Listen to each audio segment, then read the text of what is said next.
একটা ছেলে একটা মেয়েকে অসম্ভব ভালোবাসতো।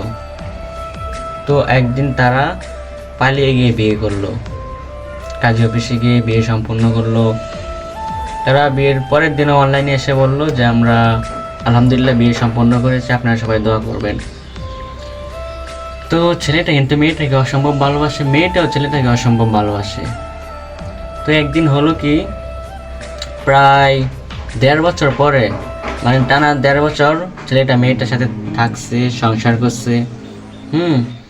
কিন্তু 1.5 বছর পরে তাদের ডিভোর্স হয়ে গেল। এখন বুঝেন, একটা মেয়ে তার মা বাবা তার ফ্যামিলি ছেড়ে আসছে একটা ছেলের জন্য, মানে কিসের জন্য? ভালোবাসার টানে, ঠিক আছে?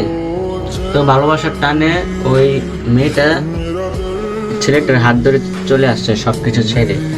অথচ 1.5 বছর পরে ওই ছেলেটাকে তালাক দিয়ে সে আরেকটা ছেলের হাত ধরে চলে গেল। এটা কি ভালোবাসা ছিল?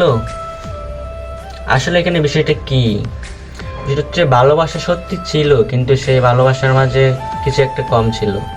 কিছু একটা কম ছিল বলতে হয়তো বা যখন রিলেশনশিপে ছিল তখন ভালোবাসা ঠিক ছিল, কিন্তু বিয়ের পরে আপনারা দেখবেন, আপনারা যখন প্রথম প্রথম কারোর সাথে রিলেশন করবেন প্রচুর ভালো লাগবে, অনেক ভালো লাগবে, কিন্তু রিলেশনটা যত পুরনো হবে অনেকের মায়া বাড়ে, আবার অনেকের কমে যায়, অনেকজনের অনেক বিষয়, ঠিক আছে?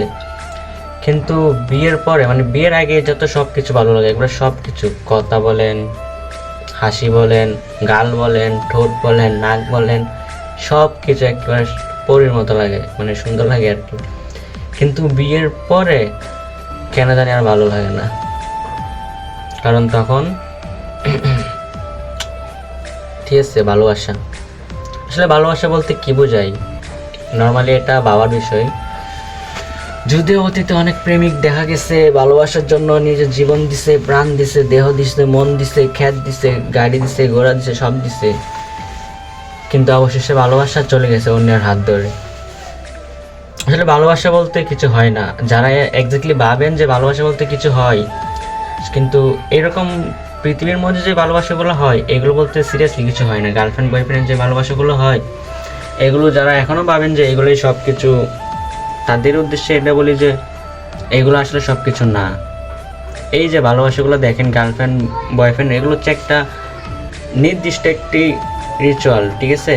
নির্দিষ্ট একটি কারণ, যেটি একটা সময় পর শেষ হয়ে যাবে, 1 বছর 2 বছর, কারো 5 বছর, ঠিক আছে?